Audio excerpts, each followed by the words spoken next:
In a professional service firm, there's been a feature of the market which has increased the level of competition. But historically, we've noticed there's always been a trend about getting access to the highest level of decision making in any organisation, be it management consulting, accounting, law, whichever sector you're operating in. Staying relevant to the highest level of the organisation is there. Simply because it offers differentiation, it gives you a sense of insight in terms of what the organisation is going for, so it makes you look more credible within the business as you deliver your professional service. It also allows you to shut out the competition a lot more, so it's harder to displace somebody who's actually got deeply networked relationships across the whole organisation. So it's very hard to shift somebody out who's got those strong relationships at the top of the organisation. As a result of having them, you can often find that there's also three great insights that it gives you. If you're constantly pitching for work, so responding to RFPs or trying to meet procurement processes, what we know is if there's no existing relationship, you're far less likely to win any new pitch work. Displacing somebody who's doing some legacy work for an organisation around audit or around the company's house filing or the litigation practice, it's very hard to do even in a pitch situation. By having deep relationships at the higher end of the organisation, you usually get early insight, so you can at least get a heads up that something is coming, whether it's a change, whether it's a new piece of work, so you can get insight into new markets. The best advantage overall, though, is that you can also create new markets if you're operating at the highest end of the organisation. You can see things that the organisation doesn't know it needs yet and create them and co-create them, which is a great source of innovation with clients. When we work with partners who are thinking about starting to deepen these relationships, we often meet a number of concerns. Why would I risk that relationship by trying to go further up in the organisation to his boss and perhaps the boss beyond?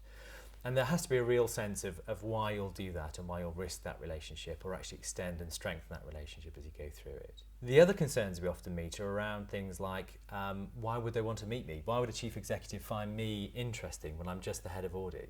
What have I got to say to them? And if I did have a conversation, what would stop them pushing me just straight back to the economic buyer?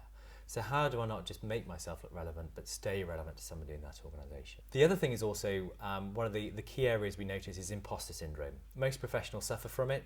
It's the sense that actually somebody will find out I'm not as good as they think I am. If I just operate with no knowledge base, or that knowledge base isn't as relevant to these people, then often we suffer a crisis of confidence. How do I stay confident in those relationships as well as not knowing anything in those relationships?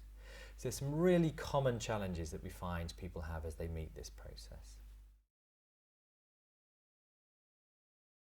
Some people seem to be able to be very good at a personal level, very good at creating very deep personal relationships with the client that they're working with. They care passionately about that person, their context, their situation and how they can help. So they use a very personal dimension to developing board level relationships.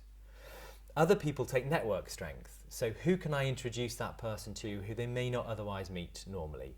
So is it politicians? Is it other people in different sectors? Is it competitors? How do I promote them and give them a network that they may not otherwise have access to? Another area we tend to notice is just market insight. Most professionals underestimate the extent to which they see the market dynamic because they're involved in multiple clients at multiple levels. They can take those insights to organisations and really help both non-executive and executive directors, for example, make decisions that are relevant to the sector that they're in. There's two things that you should really think about, one of which is a partner in your organisation. If I don't do this, then somebody else has to. Some top tips to consider is really concentrate on one, your level of ambition. Do you want to do this? Do you not want to do this? What reputation do you want to have? And one of the things we do know, if you have a business mindset on this, if you think more like a business person than you think like a professional, you'll be far more successful in this space because that's the same mindset that these clients work in. They don't want to know the professional, the technical answer. They want somebody who's able to think like a business person. And then once you've made those choices, you can start to look at other things. So what skills do I now need to grow that I need to have now that were previously not as important? So where do I need to invest in myself, when I need to develop myself? The final thing is also my network. How do I start to refresh my network to give me better access to these people, or find people who will introduce me to these people and therefore make the journey a little bit softer? And often what we find is you underestimate the brand that you're existing in. So your firm already has a market reputation and a brand, and that can be a great help to you in terms of just getting access to the organisation that you're trying to get hold of.